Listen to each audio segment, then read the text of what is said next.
আর একটা হাদিসের মধ্যে বলেন আনিল বারা ইবনে আযিব রাদিয়াল্লাহু তাআলা আনহু قال خرجنا مع النبي صلى الله عليه وسلم في جنازة من الأنصار বারা ইবনে আযিব রাদিয়াল্লাহু তাআলা আনহু থেকে বর্ণিত হাদিস তিনি বলেন আমরা রাসূল সাল্লাল্লাহু আলাইহি ওয়াসাল্লামের সঙ্গে একদিন বের হলাম একজন আনসারী জানাজার উদ্দেশ্যে। তো আমরা যাওয়ার পরে ফান্তাহাবনা ইলাল কবর, এখনো পর্যন্ত কবরটা কাজ পরিপূর্ণ হয় নাই। আমরা অপেক্ষায় রইলাম যে কখন কবরের কাজ শেষ হবে। নবীজি সাল্লাল্লাহু আলাইহি ওয়াসাল্লাম বসে পড়লেন নিচের দিকে তাকিয়ে। আমরা রাসূল সাল্লাল্লাহু আলাইহি ওয়াসাল্লামের চারিপাশ দিয়ে বসে গেলাম। তো রাবী বলেন যে আমরা লক্ষ্য করলাম রাসূল সাল্লাল্লাহু আলাইহি ওয়াসাল্লামের হাতের মধ্যে ছোট একটা লাঠি, তিনি সেই লাঠিটা দিয়ে জমিনের মধ্যে এভাবে ঘুষা দিচ্ছে, নিস্তব্ধ, কোনো কথাবার্তা নাই, চুপচাপ। আমাদের অবস্থা এমন হলো যে কেমন যেন আমাদের মাথার উপর পাখি বসেছে, কেউ কোনো নড়াচড়া করে না, চুপচাপ। এরপর রাসূল সাল্লাল্লাহু আলাইহি ওয়াসাল্লাম মাথা উঁচু করলেন, বললেন সাহাবায়ে কেরাম তোমরা রব্বে কারীমের কাছে কবরের আযাব থেকে ক্ষমা চাও। সুবহানাল্লাহ বললেন না? এই কবরের আযাব থেকে তোমরা পানাহ চাও, মৃত্যুর যন্ত্রণা থেকে তোমরা পানাহ চাও। কেন? রাসূল সাল্লাল্লাহু আলাইহি ওয়াসাল্লাম বলেন যখন ভালো মানুষ নেককার ব্যক্তির জান কবজের জন্য রব্বে কারীম ফেরেশতা পাঠিয়ে দেয়, তখন ওই মুমূর্ষু ব্যক্তি তার চোখের দৃষ্টির সীমানা যত দূর পর্যন্ত যায়, তার দৃষ্টির শেষ সীমানায় ফেরেশতারা আলোক বর্তা নিয়ে, নূর নিয়ে, আলো নিয়ে, সুন্দর চেহারা নিয়ে তার ওই চোখের দৃষ্টির সীমানায় বসে যায়। মালাকুল মউত তার কাছে আসে এবং সম্মানের সাথে বলতে থাকে, হে পবিত্র আত্মা বের হয়ে আসে।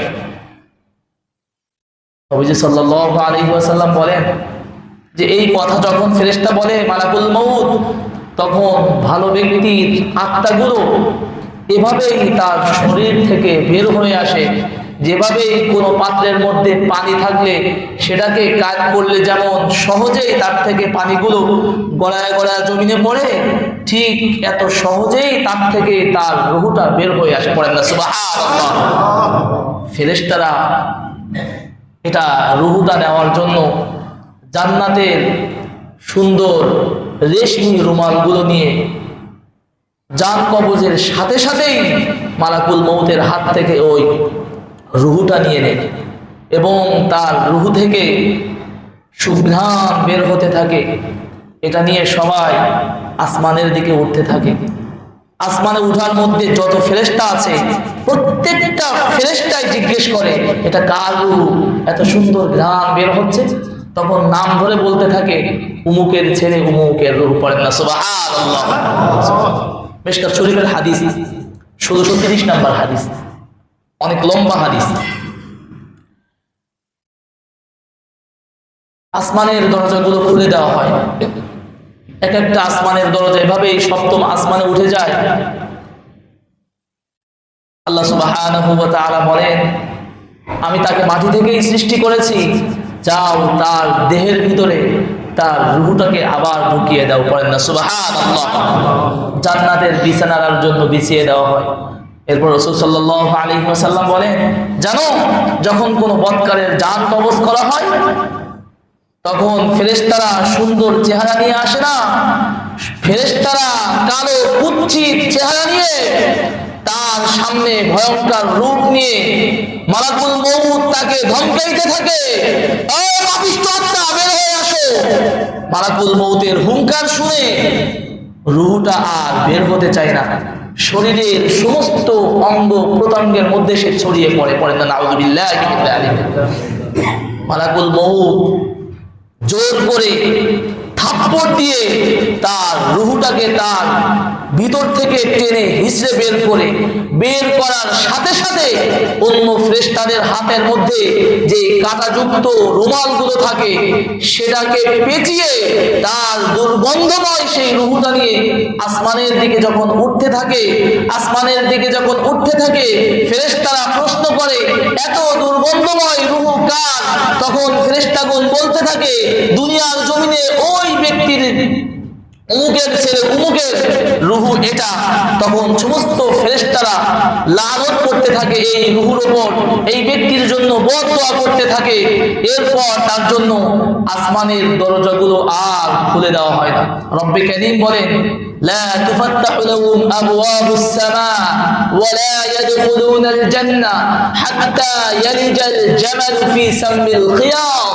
আল্লাহ সুবহানাহু ওয়া তাআলা বলেন, লা তুফাত্তাহু লাহুম আবওয়াবুস সামা, পাপিষ্ঠদের জন্য, পাপাচারদের জন্য, ধোঁকাবাজদের জন্য, জাহান্নামের নরপিশাচদের জন্য, শিরক করনেওয়ালা ব্যক্তিদের জন্য, কাফের ফাসিক ইহুদিদের জন্য আর কোনদিন পশ্চিমকালেও আসমানের দরজা তাদের জন্য খোলা হবে না। পড়েন না নাউযুবিল্লাহ। ওয়ালা ইয়াদখুলুনাল জান্নাহ, তাদেরকে জান্নাতেও প্রবেশ করানো হবে না। হাত্তা ইয়ালিজাল জামালু ফি সামিল খিয়াম। আল্লাহ সুবহানাহু ওয়া তাআলা বলেন, তাদের জন্য আসমানের দরজা খোলা, জান্নাতের দরজা খোলা, এটা কত কঠিন ব্যাপার তোমরা জানো? আল্লাহ সুবহানাহু ওয়া তাআলা উদাহরণ দিচ্ছেন, শোনো।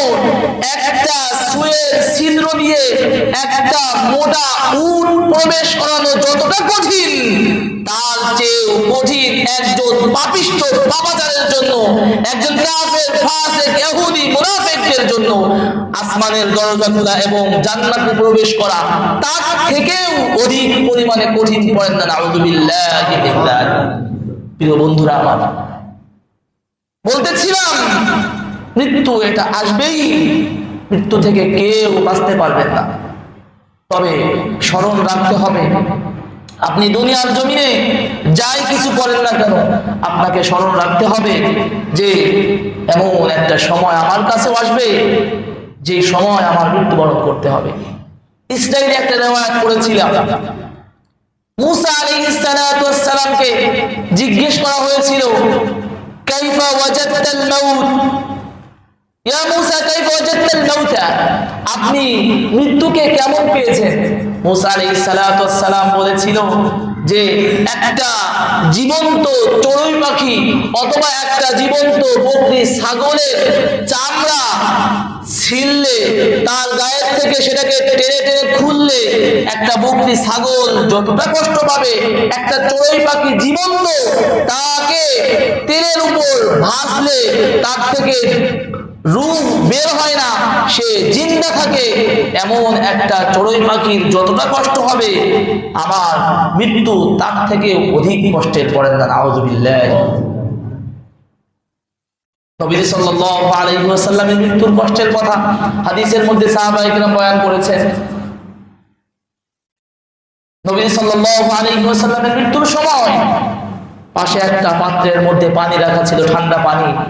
মৃত্যুর আগ মুহূর্তে নবীজি সাল্লাল্লাহু আলাইহি ওয়াসাল্লাম তার দুই হাত মোবারক ওই পানির ভিতরে একবার করে চুবানি দিচ্ছিল, আবার ওটাকে মুখের মধ্যে মাসাই করতেছিল, আবার পানির ভিতরে এভাবে চুবিয়ে আবার তার মুখটা মাসাই করতেছিল। ফাতেমা রাদিয়াল্লাহু তাআলা আনহা দেখে বলে, আমার আব্বার কতই না কষ্ট হচ্ছে, হায় হায় আমার বাবার কত কষ্ট হচ্ছে। রাসূল সাল্লাল্লাহু আলাইহি ওয়াসাল্লাম বললেন, ফাতেমা, আজকের পর থেকে আমার আর কোনো কষ্ট নাই। তুমি স্মরণ রাখবে, কিয়ামত পর্যন্ত সকলের কাছেই এই মৃত্যুর কষ্ট আসবেই, এই কষ্ট থেকে কেউ বাঁচতে পারবে না। প্রিয় বন্ধুরা আমার, প্রিয় ভাইরা আমার, আসুন রব্বে কারীমের গোলামি দিয়ে আমরা আমাদের জীবনকে সাজাই। রব্বে কারীমের হুকুম পালনের মাধ্যম দিয়ে আমরা আমাদের ঠিকানাকে জান্নাতের মধ্যে লেখাই।